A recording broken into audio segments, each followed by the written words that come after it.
गुजरात से खबर, जहां पर गंगा नदी ने जल स्तर में इजाफा। बता दें कि वार्निंग लेवल से ऊपर पहुंचा गंगा का जलस्तर। पहाड़ों पर लगातार बारिश हो रही है, उफान पर है गंगा और गंगा का जलस्तर 293.30 मीटर पर पहुंच गया है। तो गंगा नदी के जल स्तर में इजाफा और वार्निंग लेवल से ऊपर पहुंचा गंगा का जलस्तर। पहाड़ों पर लगातार बारिश हो रही है, उफान पर है गंगा, क्योंकि नदियों नालों का जलस्तर बढ़ रहा है बारिश की वजह से। ऐसे में गंगा का जलस्तर भी बढ़ गया है और जो तटीय इलाके हैं वहां पर अलर्ट जारी कर दिया गया है। लोगों से अपील की गई है कि फिलहाल नदियों नालों से दूर रहें। तो गंगा का जलस्तर 293.30 मीटर पर पहुंचा। पहाड़ों पर हो रही लगातार बारिश का असर मैदानी इलाकों में भी देखने को मिल रहा है। गंगा का जलस्तर लगातार बढ़ रहा है और इस समय अगर हम लोग बात करें तो गंगा का जो लेवल है वो चेतावनी लेवल पर पहुंच चुका है।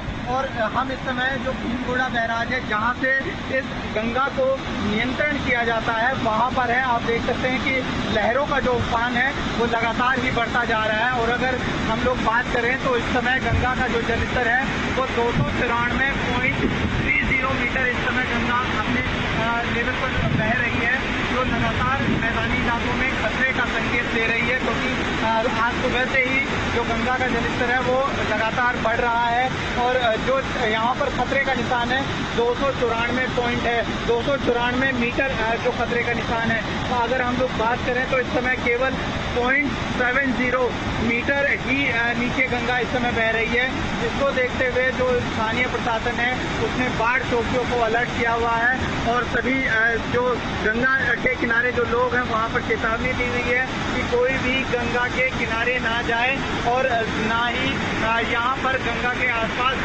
वो लोग रहें। और अगर हम लोग हरिद्वार की बात करें तो हरिद्वार में सबसे ज़्यादा जो खतरा है, जो सबसे ज़्यादा खतरे जो इसका विभाग है वो यहाँ के खादर इलाकों के लिए है। तो खादर इलाकों में लगातार जलस्तर बढ़ने के बाद वहाँ पर बाढ़ की स्थिति उत्पन्न हो जाती है।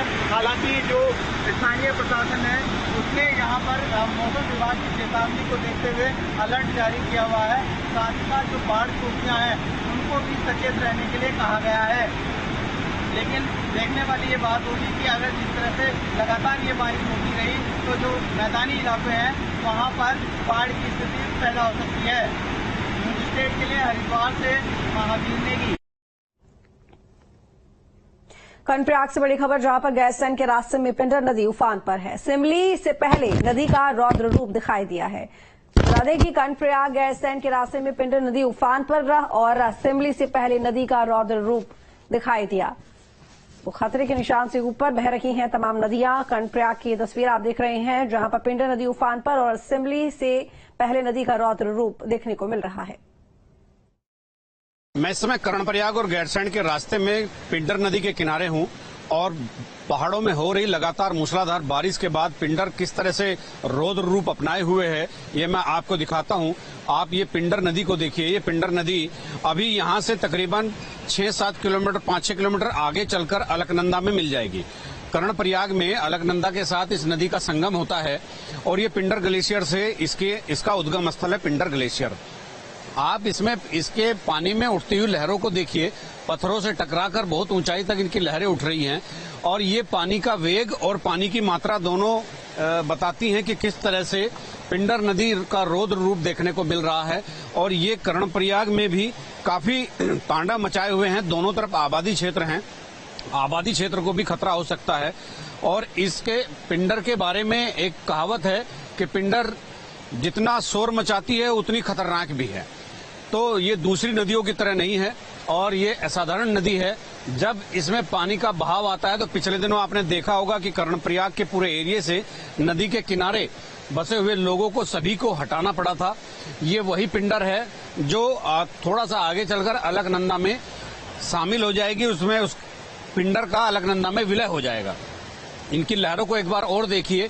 ये इस बात का प्रतीक है कि पीछे पिंडर घाटी में भी बहुत जबरदस्त बारिश हो रही है और जबरदस्त बारिश होने के चलते तमाम नदी नाले गदेरे उत्तराखंड में उफान पर हैं। शासन ने अलर्ट भी किया है, सरकार चौकन्नी भी है, एसडीआरएफ एनडीआरएफ सब तैनात हैं।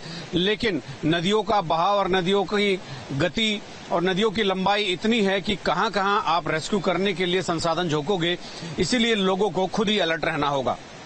अपने सहयोगी कैमरामैन सोनी कुमार के साथ न्यूज स्टेट के लिए कर्णप्रयाग से अजीत सिंह राठी। देहरादून में भारी बारिश आफत बनी हुई है। मूसलाधार बारिश से नदियां उफान पर हैं। टपकेश्वर मंदिर परिसर में बाढ़ जैसे हालात हैं। मंदिर से होकर गुजरने वाली तमसा नदी का रौद्र रूप देखने को मिल रहा है। भारी बारिश के चलते हालात बिगड़े हुए नजर आ रहे हैं। सड़कें सैलाब बन चुकी हैं, लोग परेशान हैं। तो बता दें आपको कि भारी बारिश की वजह से लगातार हर तरफ स्थिति एक जैसी देखने को मिल रही है। मूसलाधार बारिश से नदियां उफान पर। देहरादून में भी टपकेश्वर मंदिर परिसर में बाढ़ जैसे हालात हो गए हैं। मंदिर से होकर गुजरने वाली तमसा नदी का रौद्र रूप देखने को मिल रहा है, जिसकी तस्वीर हम आपको दिखा रहे हैं। भारी बारिश के चलते हालात बहुत बिगड़ गए हैं। सड़कें सैलाब बन चुकी हैं, लोग परेशान हैं।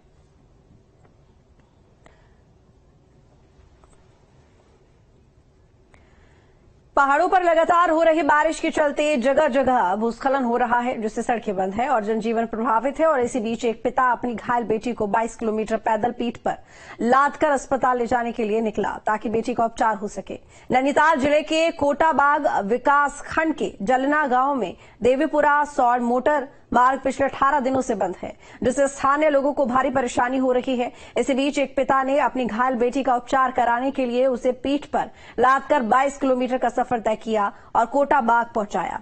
देवीपुरा सौर मोटर मार्ग 25 गांव को ब्लॉक मुख्यालय से जोड़ने वाला एकमात्र संपर्क मार्ग है। जलना गांव निवासी वीर सिंह रावत की बेटी ज्योति रावत के पैर में गहरी चोट लग गई थी, जिससे उसे उपचार की जरूरत थी। देवीपुरा सौर मोटर मार्ग बंद होने की वजह से वीर सिंह रावत ने अपनी बेटी को 22 किलोमीटर पैदल पीठ पर लादकर कोटाबाग पहुंचाया।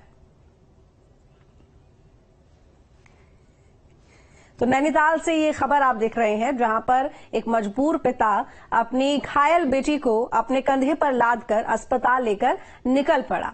बता दें आपको, घायल बेटी को 22 किलोमीटर पैदल पीठ पर लादकर अस्पताल ले जाने की तस्वीर हम आपको दिखा रहे हैं।